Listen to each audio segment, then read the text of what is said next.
class, welcome back to another week of English 102. I hope we're all doing really good. Hang in there. We are getting close to spring break. It doesn't really look like it outside. In terms of things coming up, I just moved everything around, so we'll actually all have a spring break completely off. Well, unless someone else is torturing you with assignments over spring break.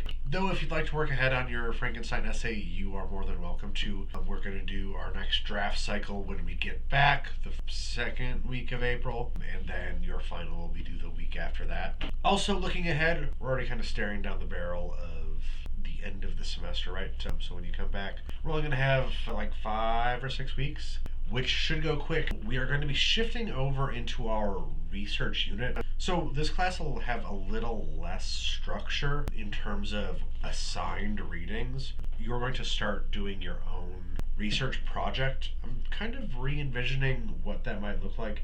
Theoretically, it's supposed to be an essay, but I think I might open up different kinds of projects because I think I might be sick of reading essays, which is maybe not the best thing to be sick of when you teach essay writing.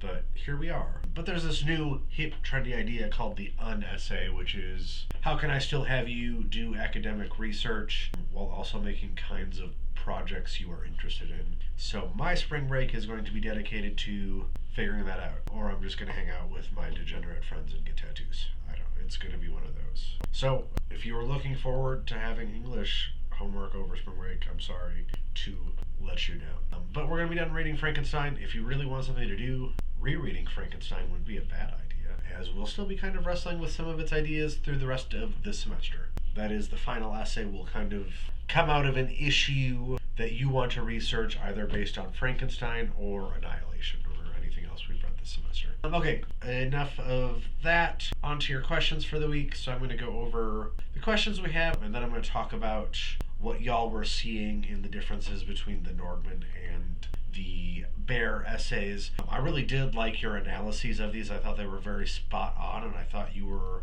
pleasantly ruthless with these essay writers. I think one of the questions we have is on that, so I'll get to that then. But in short, I know these aren't the best essays, and I think that's actually really why I like teaching them, because, well, I'll dive into that in a minute. So, first question is, what is one thing you've realized the more you reread the same book of literature? Is there something that changes your view of the book, or things that maybe you see differently? I really view reading the same book over and over again as kind of having an ongoing conversation with a friend. I think the biggest shifts in point of view you're going to have are going to happen in the first couple of reads. But over time, I think it really becomes a more enriching experience. So, I mean, honestly, the first time you read anything, you're really not getting that much out of it. You're probably reading to comprehend. That is, I mean, I notice this a lot with my students in class. Like, a lot of what I'm going over and what we're having conversations on are comprehension questions. Like, what's the big idea here? What's all happened, right? As you gain understanding of comprehension, you can kind of move more into understanding and then developing your own ideas, right? You might have, well, we read the Elizabeth Bear essay, so we know how easy it is to have ideas about Frankenstein that aren't really rooted in the actual book. It's debatable how much she read any of this. I feel like she kind of had some ideas about 17-year-old boys going into this novel, and they remained unchanged. So I guess for me, like, you know, the first, I think I kind of talked about this in the past, the first time I read this book, I was in high school, so I was some of y'all's age, right? And I really fell in love with how eloquently the monster wrote. I thought that was awesome. And I kind of just glanced over the idea of, you know, him being a child murderer. But the more I read this book, the greater I come to an understanding of each of these characters. And the way I understand them changes also, kind of in line with what's happening culturally, right? So a few years ago when I was reading The Monster, and it was kind of during the height of the red pill Andrew Tate BS that was going on TikTok that was like so prevalent. And I really kind of was interested in, like, the monster kind of has all of these qualities of a red pill dude. He views because of his limited moral upbringing, he literally views the idea of woman as something to subjugate, something to serve him, something that will just kind of obey his every command, which is in line with the red pill ideology, very immature and very based on notions of fantasy, right? These fantasy creatures, it's not a realistic view of another human being, it's this view of woman as a cartoon character, right? Who's just gonna follow me to South America and she's never gonna hurt my feelings. Where now I'm kind of reading this, and in the last few years we've kind of seen this emergence of like weaponized therapy speak, and I'm starting to notice how absolutely manipulative the monster is, right? I think in a lot of ways he is this kind of caricature of weak masculinity, or some might say toxic masculinity. He cannot emotionally regulate. And I mean, like, we have all of these empathetic reasons for him, but he can emotionally regulate. He's always resulting to emotional manipulation. He cannot take responsibility for any of his actions. Everything is someone else's fault, even when he's, like, deciding to murder people. So I think my point here is the more you read something and the older you get, you start to see new things. Probably one, to save yourself from boredom, right? Because I have to read this every year, so I kind of always want to find something new in it. And that is one thing that comes out of something that is actually a piece of literature, is you can usually find new things in it versus, just like rereading a Jack Reacher, is that a guy? Born Identity, any of those kind of like fun bubblegum books that, do whatever you want with them. I don't care. I'm never going to tell you to not read something. But yeah, it's a good book that you come back to is very much a relationship, and it's something that gets deeper over time, and your point of view on what's happening will change as you get older, right? As you have new thoughts, as you have new understandings, right? It's not that the book really ever changes. You just see more of what's already there, and you see new things because you're hopefully a smarter person as time goes on, though I think we all know that that's not always the case. So if the volumes are all written a different point of view, and they're talking about the 3 volumes of Frankenstein, can you read them in a different order and still be able to understand? I could see a variant.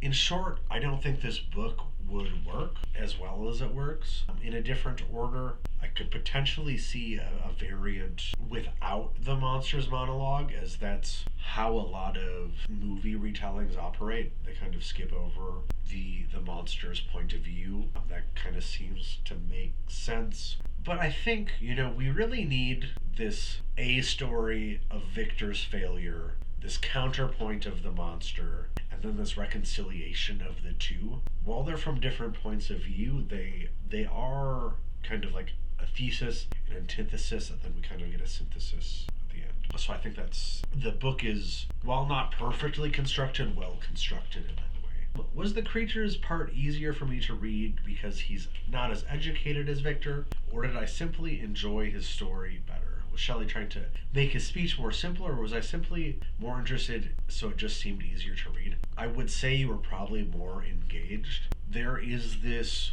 really beautiful heightened aspect to the way the monster talks that, again, kind of thinking back on that idea of him being a little emotionally manipulative, right? He knows how to very poetically justify the fact that he murders children and is going to murder a bunch of people in the future, right? And he is a very emotionally engaging reader and creature, and I think that's why people fall for it a lot, because Shelley has done an exceptional job making you have sympathy for the devil, as it were. And I also think his story is like a little more interesting just as a story. Like, Victor's story is rich, wealthy, smart guy does rich, wealthy, smart guy things, and the monster has this kind of underdog story that I think we're just kind of naturally more empathetic to. More interesting things are happening because we kind of see this creature come to life, and we get to see where everything goes wrong, and he does a really good job of spelling out all of the heartbreak, where we kind of have to unpack Victor's heartbreak.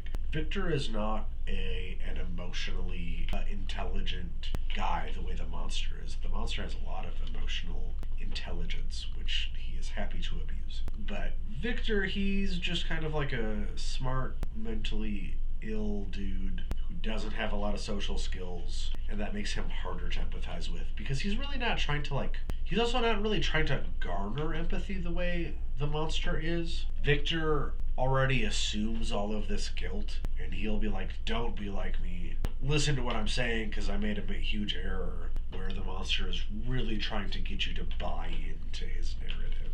Victor's not really trying to control the narrative. Sometimes I think Victor is kind of like Victor very much puts his foot in his mouth a lot and does not really seem to notice or care when he's sounding incredibly annoying. Last one on this section. Does Shelley want us to think that the pursuit of knowledge is dangerous, or is it the way these characters seek knowledge that leads to their downfall? I have kind of a hot take on this. I don't think Shelley's nearly as interested in the pursuit of knowledge as these kind folks at MIT do. I think this book, as I think I've discussed in my lecture, I read this book more as having to do with what do we do once we have failed? How do we move on from tragedy and loss? How do we move on from trauma? And what are the healthy ways to do that? And what are the healthy ways to take ownership for our actions? And what are the healthy ways to pursue our goals and our dreams? Which I guess is tangential to knowledge. But it is certainly the way these characters behave that leads to their downfall. There is nothing inherently wrong with wanting to pursue knowledge. There is something wrong with not taking ownership for your actions. There is nothing wrong with wanting to be loved and have a family the way the monster does. There is certainly something wrong with blackmailing people to get what you want. There is certainly something wrong with murdering women and children. Though, depending on which governments and political ideologies you are sympathetic to, you may disagree with that. Moving on. Craft and style. What aspects of Shelley's writing do you think separates her from other authors of her time? And what do you think I could incorporate into my own pieces? So, I think the thing that sets Shelley apart isn't so much her prose, that is the quality of her writing nearly as much as it is her ideas. In terms of, how she writes, with this very flowery language, with this kind of heightened syntax, with this very, very smart kind of tone. I'd say that's very in line with a lot of what's happening in literature at that time. It definitely always kind of has this air of pretension. We're reading the works of wealthy, intelligent, privileged folk. It's very different from a lot of what's published now. What sets Shelley apart is her foresight, her imagination, and how that interplays with her understanding of the human mind, right? I think what Shelley did that is so impressive at her age especially, was to present very flawed but still very human and somewhat redeemable characters. There's a lot of very flat characters in this. I think it's very interesting that most of them tend to be women, though we do have Clerval, who's relatively flat, and Victor's father, who's also relatively flat. But I think when we think about the monster, right, that is a fully realized, wildly imaginative creature for any person in any time, right? That is a classic character, and it resonates because she has a deep understanding of the way humans behave, not the way humans ought to behave. So that's what I would say is kind of her hallmark, is this wildly deep understanding of the way humans err. In terms of things you could easily incorporate into her writing, the things she does on the prose level that I do think are very good is she's very good at creating drama. She has these the moment where the monster appears for the first time, that lightning flash, that's really awesome. she does a really good job of lining up human emotion with the environment in that kind of classical Gothic way. And I'd say there's a lot of rhetorical skill to be gleaned from what she does with the monster, how she gets us to kind of play into that narrative, the way the monster kind of pulls on our heartstrings and sets up the defense of his actions. I was just curious as to what your answer would be, how you think Shelley viewed the role of education. I had a pretty difficult time answering this question. I just wanted a different perspective on it. That's a good Uno reverse card, and I'm always happy to dive further into the question. I think this kind of ties into what I was saying is, I take it as there is a difference between intellect and wisdom. Wisdom is something that seems to be entirely lacking from this text. And I mean, usually we associate wisdom with older characters of some sort. Alphonse Frankenstein doesn't really present himself as a particularly wise or deep person. I mean, none of these characters have any like wise counsel. We think about, just easy kind of classical retellings. Think about Star Wars. Luke Skywalker has Obi-Wan Kenobi. He has the old wise man to turn to. This is the case in many stories. And neither Victor nor the monster have strong, wise characters to turn to. And I think there is maybe a gendered reading in that regard. Neither one of them have strong father figures either, or strong mother figures either, for that matter. Neither one of them has anyone guiding them. So they have these massive intellects. They have these great capabilities. They have these great powers, but no real guidance as to how to use them. So I think the subtext there is that, and I think this is very important now, especially you AI lovers. Obviously use AI a lot too, but to know how to use your capabilities to teach wisdom, or rather, I think she's saying that wisdom is not to be found, right? There's no real wisdom to be found in this book, and I think that is one of the things that leads to all of these tragedies, is that no one's really around to be strong and guiding and be like, hey, you have all of these capabilities, what if you used it in this way?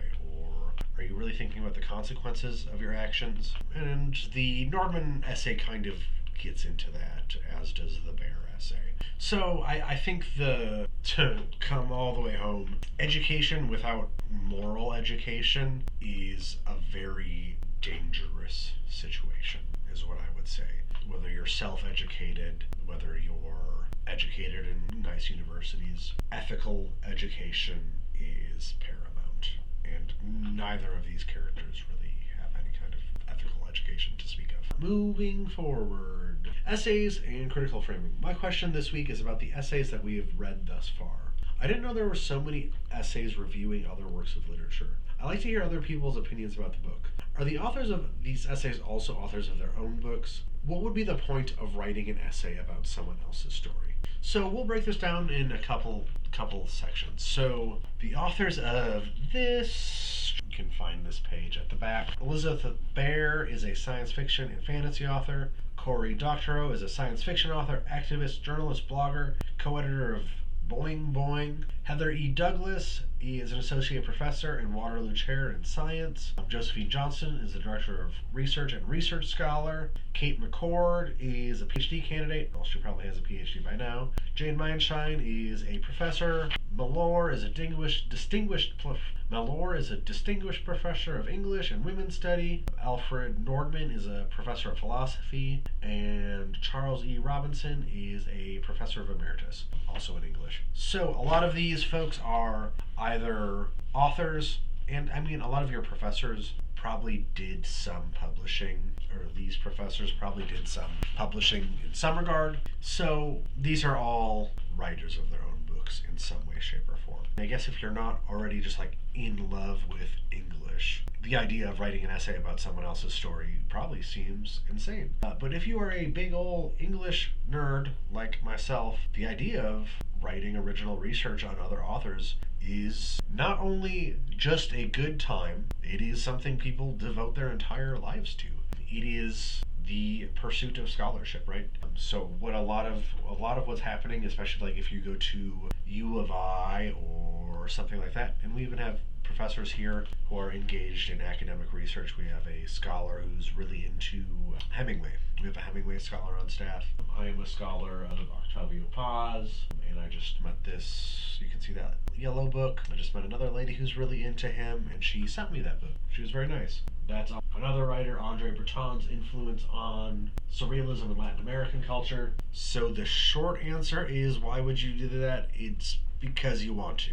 The longer answer has to do with academic scholarship. It has to do with this idea of an ongoing conversation. It has to do with professionalism. If someone is going after tenure at like U of I, they need to publish so many essays in order to get their tenure, versus here where I just have to be a good boy for 3 or 4 years and I can still publish stuff if I want to. So there's all sorts of reasons. The point for a student to write, or why I assign essays like these, because you're going to write an essay like this for our final, is because I believe writing about something is one of the best ways to learn and demonstrate that you've come into a greater understanding of that. And when a bunch of different people write essays on the same topic, a bunch of unique perspectives are given, and ideally the sum of human knowledge is increased in some regard. With the essays attached to Frankenstein, who chose them? I'm sure there's been more written. Why were these ones chosen? That's another good question. So this collection was curated by MIT Press. So this edition is annotated for scientists, engineers, and creators of all kinds. So all of these essays, as we've noticed, kind of deal with the repercussions of Victor's actions as a scientist in some way, shape, or form. Or they have scientific takeaways. So they were curated that way. So they were chosen by the editors because they felt they were representative of the scope and angle they were trying to present Frankenstein in for this particular audience. Following this, I asked this since the 2 essays that we read, the discussion board many of my classmates and I thought considered to be lackluster or strange. So I'm sure there are better ones that could have been added into the book. Oh, that was the full question. There are certainly better essays on Frankenstein out there.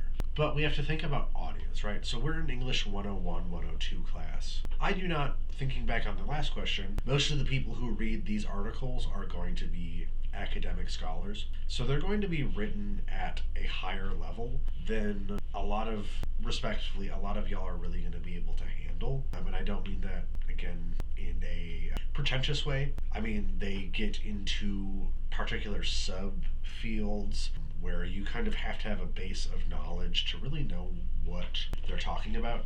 So all of these essays are really accessible, even if imperfect. I actually prefer to teach them because each one of them is kind of imperfect. It gives us something to talk about. It gives you also an accessible goal and a realistic goal. And I think it gives you an idea of essays that you could write, if that makes sense, right? If I gave you like these crazy essays to read that were in academic jargon and required you to do 2 months of research to understand, that wouldn't be a very useful learning tool.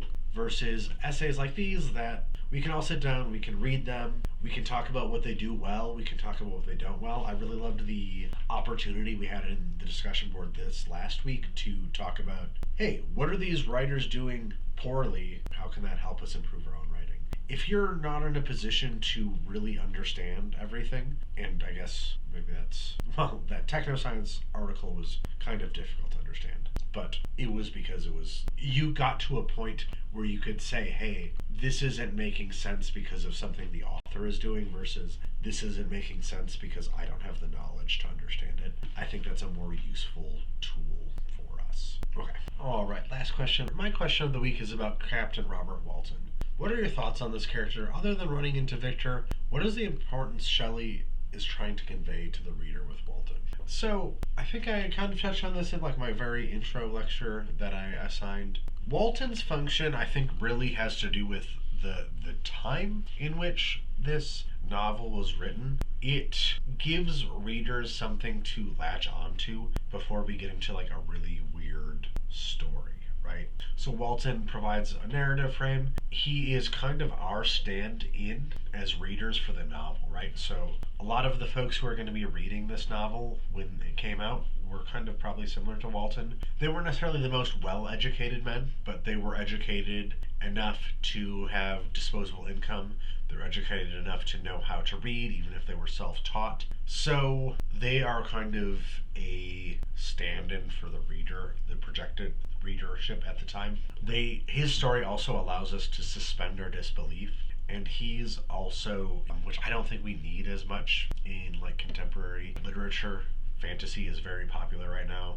We don't really need to suspend our disbelief. We kind of want to escape from the very real issues with our modern world. Further, he's kind of a parallel to Victor. Of the things I do like about Elizabeth Bear's essay, which are few and far between, I do like her point that Walton learns Victor's lesson for him and decides to turn back ultimately. So really, I think I kind of view Walton as a sort of anchor, though usually in adaptations he's the first character to get chopped, and I kind of get why, even though I love the beautiful setting that this actually takes place on, because this whole story is being written in letters to Walton's sister, right?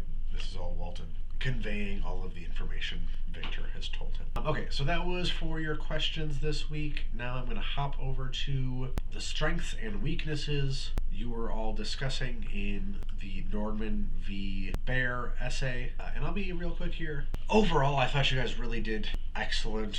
These discussion board posts, very good summaries and very clear and reasonable criticisms of them. I liked how you were able to pinpoint the things each of them did well, even when the things they kind of did well bled into the things they were doing poorly. So I had my dear friend at ChatGPT synthesize all of the things that were turned into a list of strengths and weaknesses for each. So I thought that would be interesting to go to. The Nordman strengths and weaknesses, he had really engaging ideas. Students found the connection between science and alchemy interesting. I'm not sure exactly how much. And I found that comparison very interesting as well. As someone who's into the occult and someone who's into the esoteric, this idea, proto-science, or he doesn't really have a very good understanding of alchemy and Agrippa. But the idea he was saying of like this concern of technoscience